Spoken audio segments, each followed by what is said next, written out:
पासवान का अटैक लगातार जारी है। कल भी वर्चुअल रैली में उन्होंने नीतीश कुमार पर सीधे अटैक किया। देखिए, मैंने पहले भी कहा है कि लोक जनशक्ति पार्टी का इस विधानसभा चुनाव में हमारे साथ कोई गठबंधन नहीं है।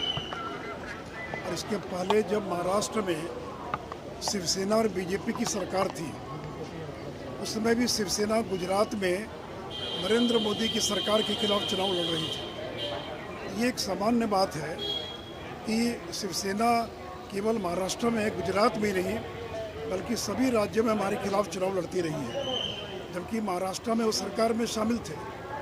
उसी प्रकार अकाली दल पंजाब में हमारे साथ शामिल थे या केंद्र में शामिल हैं, लेकिन दिल्ली और हरियाणा के चुनाव में हमारे खिलाफ चुनाव लड़े। तो हमारा गठबंधन लोकसभा चुनाव में लोक जनशक्ति पार्टी के साथ था, लेकिन विधानसभा चुनाव में हमारा कोई गठबंधन नहीं है।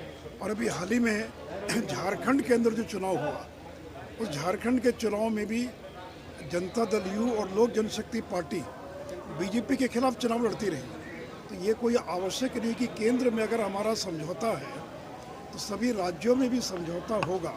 इसलिए मैंने उदाहरण दिया शिवसेना का गुजरात का, अकाली दल का दिल्ली और हरियाणा का, और जनता दल यू और लोजपा का झारखंड के अंदर हमारा समझौता नहीं था।